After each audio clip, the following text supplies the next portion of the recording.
Te bendiga, qué bueno es tener la oportunidad de estar una vez más en este espacio, dando vida a través de la palabra y así compartir juntos el estudio de la palabra del Señor.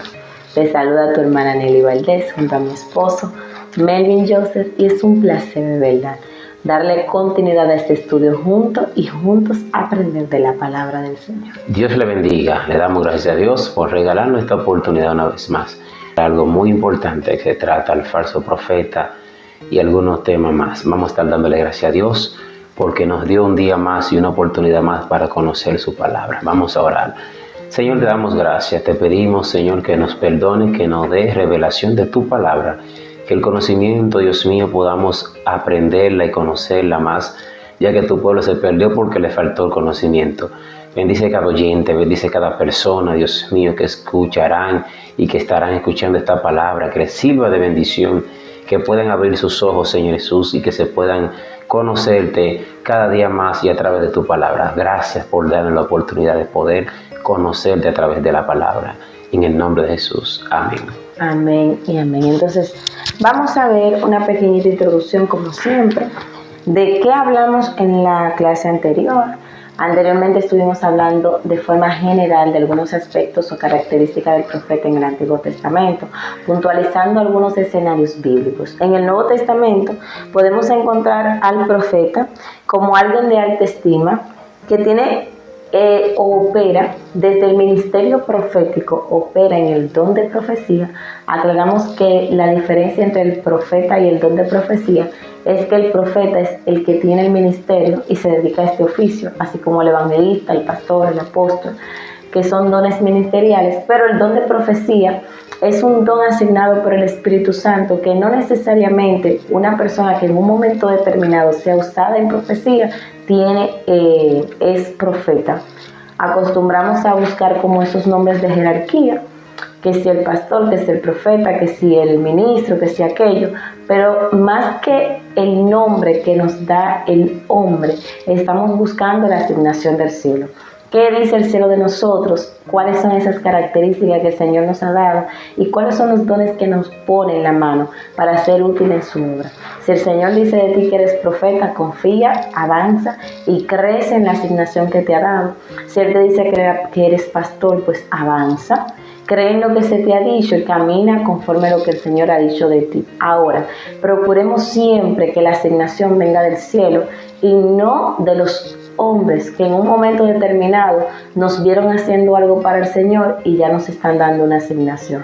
Así no va a funcionar, y aunque arranques e inicies, el final no va a ser victorioso, porque lo que viene del cielo es lo que permanece, pero lo que viene de los hombres es perecedero. Amén. Entonces, dice aquí, podemos encontrar muchos versículos bíblicos, como 1 Corintios 12:10, donde se hablan de algunos dones y se incluye el don de profecía. Efesios 4:11, que vuelve y lo menciona. Hechos 11:27, donde encontramos figuras proféticas como Agabo. Efesios 2:20 y otros versículos bíblicos que nos dan constancia de cuál es la bendición de tener profetas antes de Cristo y después de Cristo.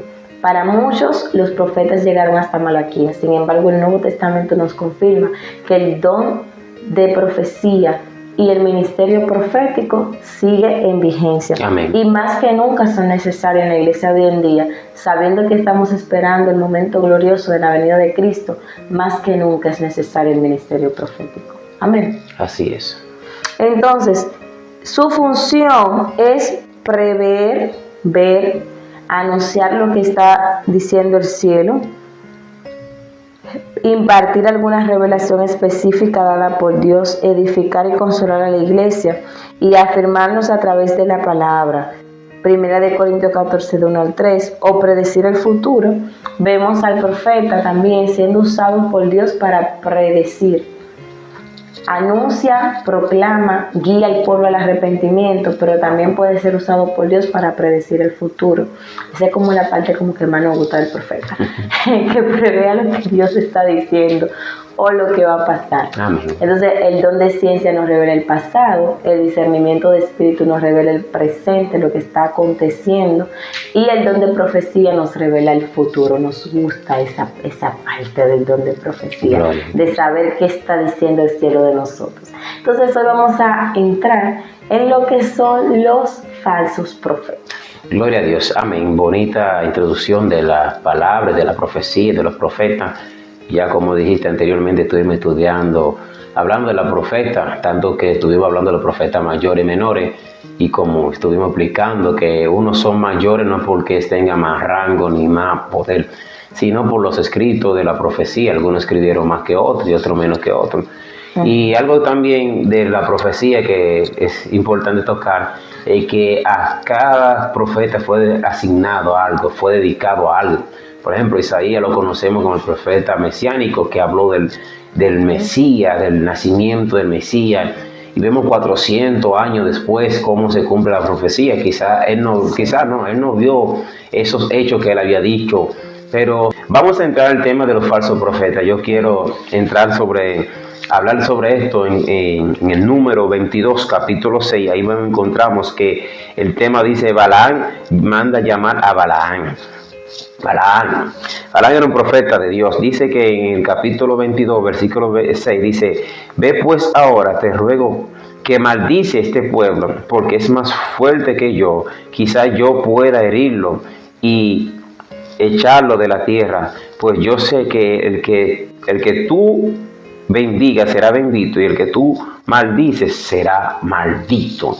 Qué palabra más contundente. Él dice: yo sé, el que tú bendices será bendito, y el que tú maldices será maldito. O sea, que el profeta tiene la potestad para bendecir y para maldecir también. Entonces vemos cómo este hombre manda llamar a ese profeta para sobornarlo, para decirle que vaya y maldice el pueblo de Dios. Pero ¿por qué este hombre no acudió a uno de los profetas que él podía acudir, enemigo, o sea, uno de los que él podía tener a su favor? Busca un profeta de Dios, un profeta que está conectado con el cielo, para sobornarlo y decirle que maldice al pueblo de Dios. O sea, que los falsos profetas son personas que han conocido a Dios, que conocen y tuvieron una cercanía con Dios, y la gente los reconocieron como profetas. Pero se contaminaron en el camino. Entonces, que este hombre sabía el poder que este hombre porteaba en su boca, porque él dice: yo sé que si tú maldices, será maldito, si tú bendices, será bendito. Entonces, te voy a sobornar a ti, hablando yo, para que tú maldigas al pueblo, porque es más fuerte que yo. Pero ¿qué hombre? No entiendo cómo este hombre cree que Dios, el Dios que usa, que pelea a favor de su pueblo, va a pelear en contra. Va a hacerle... Porque si tú te fijas, por ejemplo, Balac busca a Balaam con un propósito. Él quería debilitar al pueblo de Israel a través de su fe. Y es interesante porque él entiende, es como Daniel. Vieron que no podían acusar a Daniel por ningún pecado, pues entonces buscaron atacarlo dentro de su propia fe. Exacto. O sea, en su propia integridad. Mira, sabemos que pase lo que pase, este tipo va a orar, vamos a atacarlo por ahí. ¿Me entiendes? Para poderlo hacer parecer que estaba siendo desobediente y poderlo atacar. Así es. Balac entendió que para el pueblo de Israel la palabra de un profeta era importante. Pero claro, tenía peso. Entonces él dijo: a mí no me interesa si este tipo es serio o no es serio. Lo que me interesa es herir a Israel en lo que ellos confían. Israel confía en la palabra profética, porque ellos han visto a Dios obrando a través de los profetas, y aunque han habido ya hasta ese momento falsos profetas, pero él sabía que el pueblo de Israel creía en la palabra profética. Entonces te voy a debilitar en lo que tú crees. Y es un ataque sutil de Satanás, y muy bien pensado, porque por ejemplo, yo tengo fe en que Dios obra y que puede obrar en mi vida, pero si yo dudo del obrar de Dios, ya se cortó la fuente porque yo me desconecté. Exacto. Entonces voy a herirlo en lo que ellos confían. Esta gente confía en la palabra de Dios, que sale a través de la boca de un profeta, pues voy a maldecirlo a través de un profeta para que ellos entiendan que Dios se desatendió de ellos, que Dios lo maldijo, pues entonces por ahí me voy. Así es. A nivel demoníaco, una excelente estrategia. Herirlo en lo que cree. Entonces, de Balaam, ¿qué podemos aprender? Podemos aprender que sí fue profeta, pero fue un profeta contaminado. Se contaminó. El trayecto de Balaam, todo lo que manifiesta y todos los versículos bíblicos donde vemos su accionar, su forma de hablar, su forma de pensar, cómo accionaba, el tipo estaba contaminado. Era un profeta que operaba bajo contaminación hasta el punto que aceptó dinero para maldecir. Que no lo maldijo al final porque Dios no se lo permitió que maldijera, pero él sí tenía la disposición de maldecir al pueblo. O sea, estaba contaminado. Entonces, ¿qué podemos ver, como tú bien dijiste? ¿Qué podemos aprender entonces de los falsos profetas? Que salieron de nosotros. Y Juan dice, me parece que Juan que dice, salieron de nosotros porque no eran de nosotros. O sea, su corazón no estaba ciertamente afincado en Dios. Y como no estaban afincados en Dios ni en el poder de su palabra, ¿qué pasa entonces con ellos? Que tienen que salir de nosotros porque se va a revelar. Tarde o temprano se va a revelar que no son de nosotros. Oye, esto que quiero enseñar, lo que el Señor me ha permitido entender ahora, es que hay muchos hombres de Dios que le están vendiendo sus dones al diablo. Exacto. Es lamentable decirlo así, pero este hombre es un profeta de Dios. Pero el don de la profecía que poseía este hombre, le estaban ofreciendo dinero para que lo utilizara en contra de lo que es de Dios. Aleluya. Entonces, lo mismo que Dios te entregó, lo están mal utilizando, lo están usando en contra. El mundo está lleno. Hoy en día, en la actualidad, hay muchos hombres que dicen algo y se cumplen. Y tú dices, pero ¿por qué se compra si es un falso profeta? Es que hay un don que opera ahí. Vemos tantas cosas que están aconteciendo, tanta gente en la actualidad, en los seculares, cómo están siendo usados. Dice, wow, pero están siendo usados, pero ¿de qué forma? Pero con lo que Dios le entregó. Lo están mal utilizando. Entonces este hombre ofrece lo que Dios le entregó a disposición del mundo, a disposición de alguien. Sí, porque mira, yo entiendo que los dones del Espíritu son del Espíritu. Y solamente pueden ser utilizados por medio del Espíritu Santo. Pero ¿qué es lo que Satanás usa de ti? Usa tus cualidades, tus características, tus habilidades, tu capacidad, lo que ya tú aprendiste. Wow. Todo el mundo es usado como brujo. Todo el que está en el mundo no es usado en la brujería. No. Puede tener diferentes tipos de ataduras, pero en la brujería no es usado.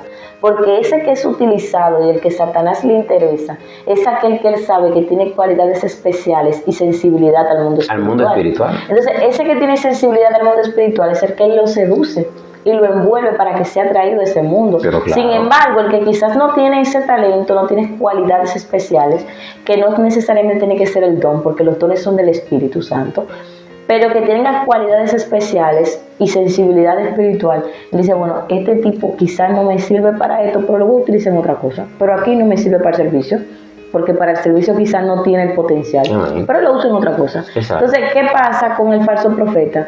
El falso profeta aprendió a discernir el mundo espiritual. O sea, ya el profeta aprendió a discernir el mundo espiritual, sabe cómo se mueve el mundo del espíritu, sabe cómo se mueve el mundo de las tinieblas, se aparta de la verdad, se contamina, se aparta de la verdad de las escrituras. Entonces, ¿qué hace finalmente?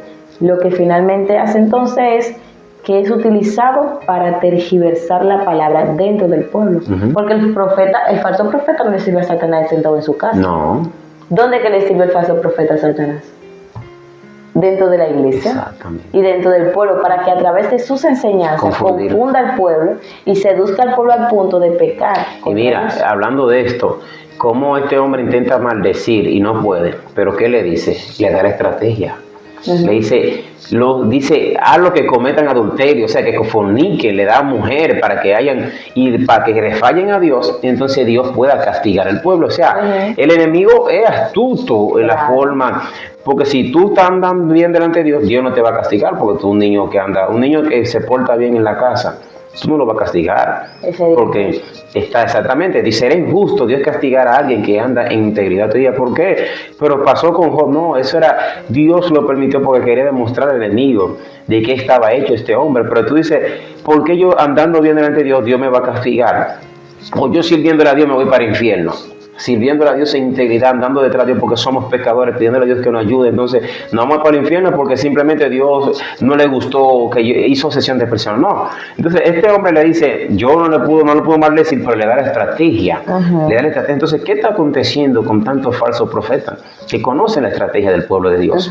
Sabe que si yo llego a una iglesia, hablo una lengua, el pueblo se va a manifestar, va a brincar y saltar. Entonces, ahí se introduce la falsa profeta. Empiezan a decirte cosas, a hablarte a tu emoción. Sí, porque los espíritus se hacen correspondencia. Tu espíritu de emocionista, de mentira, tu comezón de y adivinación, tu deseo de que Dios te diga algo, aún tú sabiendo que tú estás mal delante de los ojos de Dios, conecta con ese falso profeta y comienzan a decirte cosas que no vienen de parte de Dios y tú te sacudes, tú sabes que tú estás mal. El profeta te dice Dios que siga así, pero tú sabes que si sigue así te va para el infierno. Pero como tú quieres que te honren delante de los hombres y lo que importa para ti es que te honren delante de los hombres, tú le haces correspondencia al profeta. Entonces, la palabra de Dios dice en 1 Timoteo 4, pero el Espíritu dice claramente que en los postreros tiempos algunos apostatarán de la fe, escuchando a espíritus engañadores y a doctrinas de demonios. Nosotros estamos viviendo quizá de los tiempos más peligrosos que se han vivido en la historia de la humanidad para el cristianismo, lo estamos viviendo ahora. Porque tenemos un tiempo donde hay auge de que la palabra de Dios fluya y que la palabra de Dios sea enseñada, pero muchas veces es enseñada tergiversada y adulterada. Y la gente tiene comezón de oír, porque la Biblia lo dice, tendrán comezón de oír, se amontonarán. Tienen deseo de oír, pero al final no tienen deseo de oír la palabra de Dios. Amén. Y el don uno de los dones que más está escaseando es el don de discernimiento de espíritu. Y si yo no puedo discernir lo que viene de Dios o lo que viene del enemigo, voy a ser fácilmente seducido y engañado. O sea, necesito discernir lo que viene de Dios y lo que no viene de Dios. Así es. Entonces, la forma de discernir al falso profeta es por medio del Espíritu. Señor, confirma la palabra, confirma si esto viene de ti, confirma si esta enseñanza que está dando esta persona viene de ti. Lo mismo que hablamos ahorita, que te hace ruido. El testimonio de Jesús y el Espíritu de la profecía. Exacto. Si a ti te hace ruido la palabra que se está predicando, si te sentiste como bloqueado, si sentiste que hay algo extraño, actívate. El Espíritu Santo está tratando de hacerte entender que algo no está bien, que algo no cuadra. Dile, Señor, enséñame a discernir tu palabra, a discernir lo que no viene de ti. Porque ciertamente está. Desde el Antiguo Testamento venimos lidiando con falsos profetas y con personas que están dentro de nosotros, que no son de nosotros. Que no son de nosotros. Pero están ahí. Toman el micrófono, participan del altar. No, y no solo eso, tienen alcance global a través de la red. Es que Satanás no es un pollito. O sea, yo no le doy gloria a Satanás, Dios me libre. Pero dicen los viejos que él sabe por viejo, no por sabio. O sea, porque él sabe lo que necesita una persona para ser atrayente. ¿A quién él le va a tirar para que se convierta en falso profeta?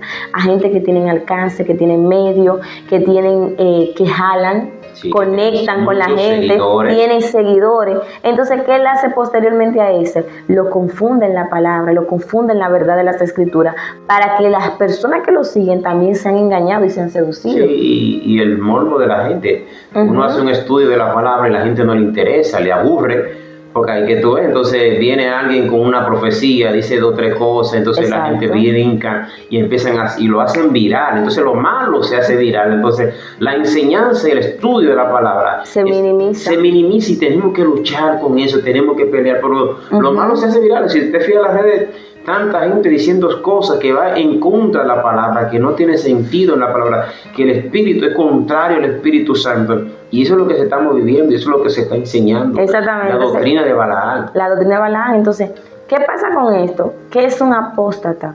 Un apóstata es aquel que niega la verdad que una vez predicó o que una vez vivió, la niega. Entonces, ayer te decían, por ejemplo, que el adulterio era pecado, pero hoy te justifican el adulterio. Sacúdete.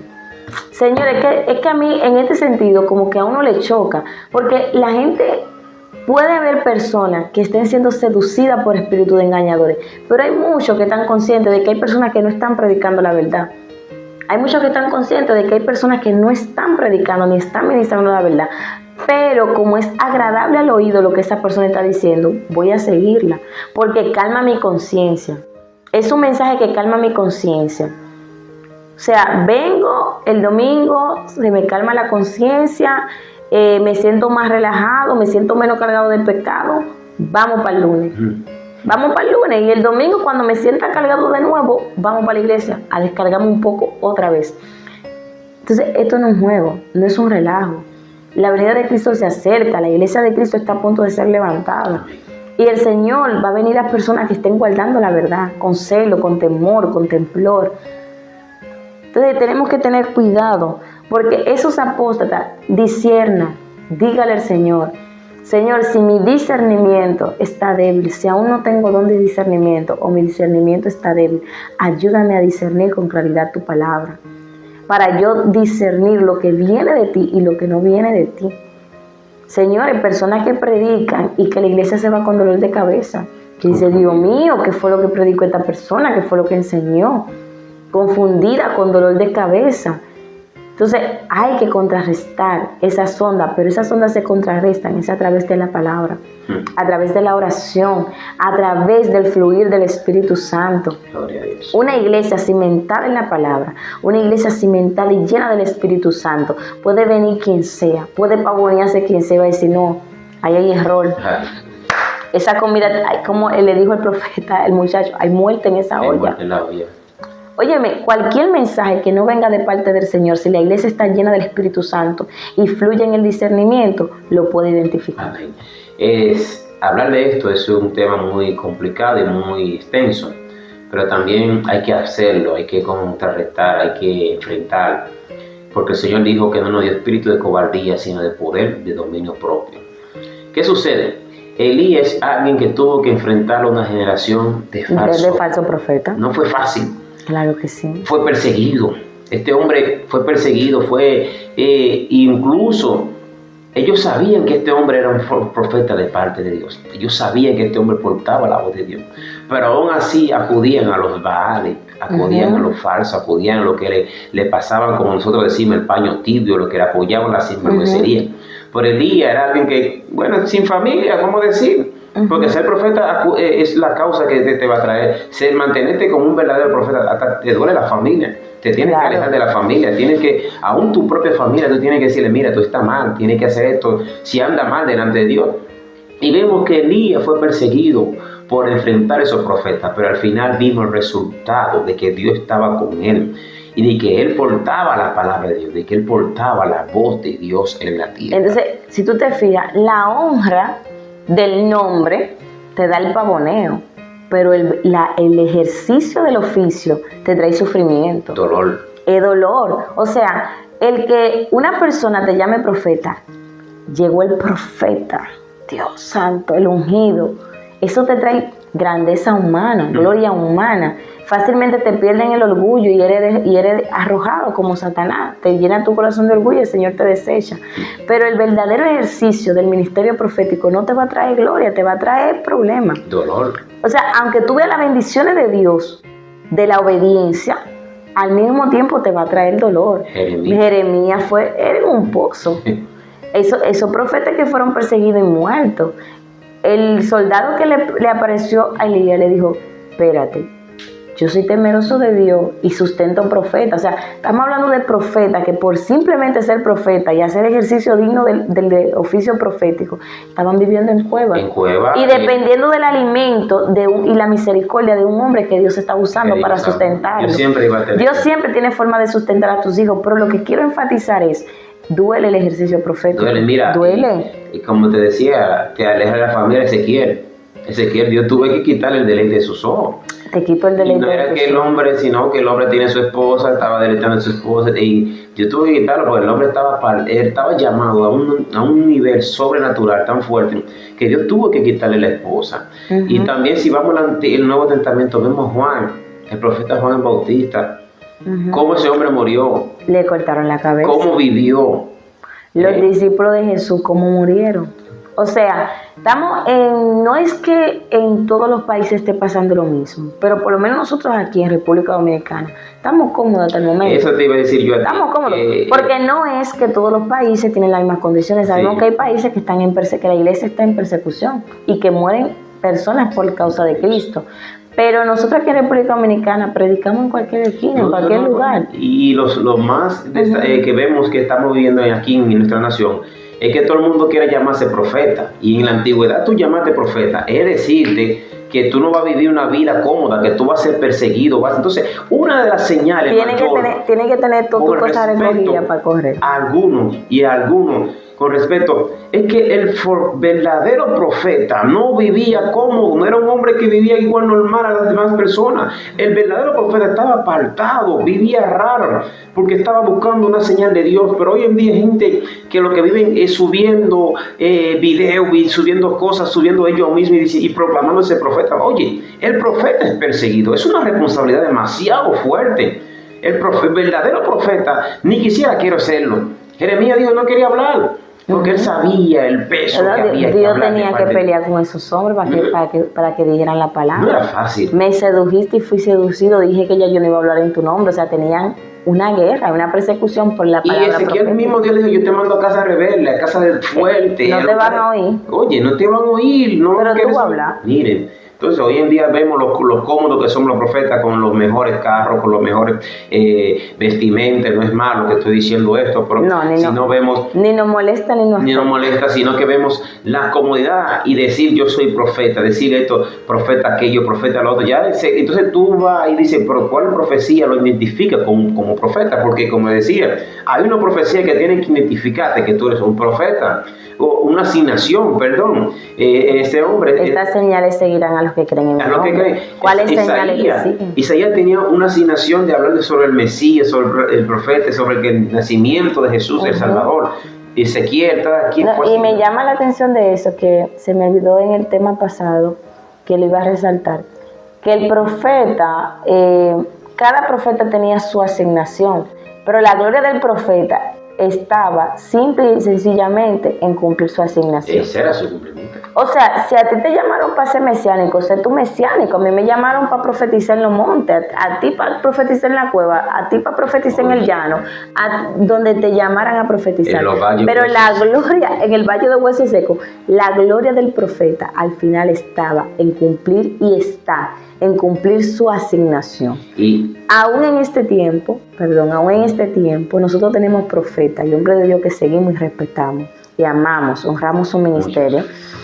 Pero aún así vemos que no son usados de la misma manera. Cada uno es inclinado. A algunos Dios lo inclina más al don de sanidad, a otro al don de profecía, a otro al don de milagros extraordinarios. Pero su gloria y nuestra gloria como hijo de Dios, sin importar el ministerio que te sea asignado, es cumplir tu asignación. Si tú no cumpliste tu asignación, perdiste el tiempo en la tierra. Amén. Perdiste el tiempo en la tierra. Tu gloria estará encerrada en cumplir tu asignación y en cumplir lo que el Señor dijo de ti. David dijo, en tu libro estaban escritas todas estas cosas acerca de mí, sin faltar una de ellas. ¿Qué está escrito en el libro de Dios acerca de ti? Wow, poderoso es Dios. O sea, ¿qué se escribió de mí? ¿Qué se escribió de ti? ¿Estás cumpliendo a cabalidad tu asignación? Porque al final, si nosotros no estamos cumpliendo nuestra asignación, perdimos el tiempo en la tierra. Sí. Porque nosotros vinimos aquí para la gloria. Fuimos creados para gloria y honra y alabanza de su gloria. Para la alabanza de su gloria fuimos creados. Entonces, si fui creada para la alabanza de su gloria, con mi vida le estoy dando la gloria a Él. Estoy cumpliendo lo que Él dijo de mí, estoy haciendo lo que Él dijo de mí. Pablo le dice a Timoteo, no descuides el don que hay en ti, que te fue dado mediante profecía, por la imposición de manos del presbiterio. Ocúpate de estas cosas y permanece en ellas, para que tu aprovechamiento sea manifiesto a todo. Ten cuidado de ti mismo y de la doctrina, persiste. Primero le dijo permanece, ahora le dijo persiste en ello, pues haciendo esto te salvará a ti mismo y a los que te oyeren. La forma de resistir la apostasía y resistir a los falsos profetas es permaneciendo en la palabra de Dios. Amén. Pero usted, si no conoce la palabra de Dios, si no tiene hambre por la palabra de Dios, si no le interesa la palabra de Dios, va a ser fácilmente engañado. Porque si a ti te dicen que en Nelly 3:20 dice algo, usted va a decir que amén con la cabeza porque usted ni siquiera sabe cómo se llaman los libros de la Biblia. Entonces, la forma de tú contrarrestar todos los engaños del maligno es a través del Espíritu y permaneciendo. Fíjate que Él no dice, y Dios va a avivar el don que está en ti. Y Dios va a cuidar el don que está en ti. Dice, no descuides tú lo que está en ti. Yo soy la que no puedo descuidar lo que Dios me dio. Tú no puedes descuidar lo que Dios. Ya yo estoy menguando, pues voy a menguar porque mi esposa menguó. No, tú tienes que cuidar lo que Dios puso en ti y yo tengo que cuidar lo que Dios puso en mí, porque permaneciendo en eso es que nos vamos a cuidar de la apostasía, de las falsas profecías, de las ultras revelaciones de los últimos tiempos, simplemente cuando estemos dispuestos a permanecer en el Señor y a permanecer en su palabra. Y una de las cualidades de un falso profeta es que ataca a su hermano. ¿Por qué digo esto? Porque Balaam iba a atacar a quién? Al pueblo de Israel. A su propio hermano. Porque vemos hoy en día muchos profetas atacándose, tirándose uno con el otro. Pero ¿qué vemos en la antigüedad? Que Daniel calculaba la profecía de Jeremías para ver, pero Jeremías dijo tal esto, en tal año tiene que cumplirse, dame ver, se cumplió. O sea, cada uno iba calculando el tiempo de la profecía que dijo el hermano, que dijo aquel, para ver el cumplimiento y el cumplimiento de su profecía. Una de las cualidades de los falsos profetas es que se atacan uno al otro. Entonces el falso profeta siempre no le importa su asignación, no está pendiente de su asignación. Ya que tú hablas de la asignación, tú como profeta, tu asignación es mayor quizás del uno que no es profeta. ¿Por qué? Tienes que orar más. Entonces yo quizás orando 2 horas, quizá la presencia de Dios me sienta bien, pero tú orando 2 horas no es suficiente, porque al que mucho se le da, mucho se le demanda. Dios le bendiga, la verdad que tú de verdad, uno no encuentra cómo terminar y cómo cerrar el estudio, porque cada vez que uno quiere cerrarlo, vuelve y le llega algo nuevo y algo más que hacer. Pero ciertamente debemos de entender algo. Debemos de ocuparnos de nuestra asignación, debemos amar la palabra del Señor. Y Jesús dijo que nos conocerían o seríamos diferentes en algo, en que nos amemos los unos a los otros. Proclamemos el amor de Dios, proclamemos la grandeza del reino, proclamemos la venida de Cristo, ocupémonos en la salvación de las almas, porque estas señales van a seguir a los que creen en su nombre. Y ciertamente las señales siguen a aquellos que creen. Y el que tú no, por ejemplo, no te aplaudan o vean lo que Dios está haciendo de ti, no significa que tú no estás honrando al Señor. Honra al Señor en la asignación que te fue dada, porque tu compromiso está en el cielo, no con los hombres ni que con los hombres te aplaudan. Porque cuando inclinamos nuestro corazón al favor de los hombres, al aplauso del hombre, a la gracia del hombre, ¿qué pasa? Que podemos terminar en apostasía por complacer al hombre y dejar de complacer al que merece toda gloria y toda honra, que es nuestro Señor. Dios te bendiga y seguimos en la próxima oportunidad, porque de verdad que hay más que decir y hay más tela por donde cortar, dando vida a través de la palabra.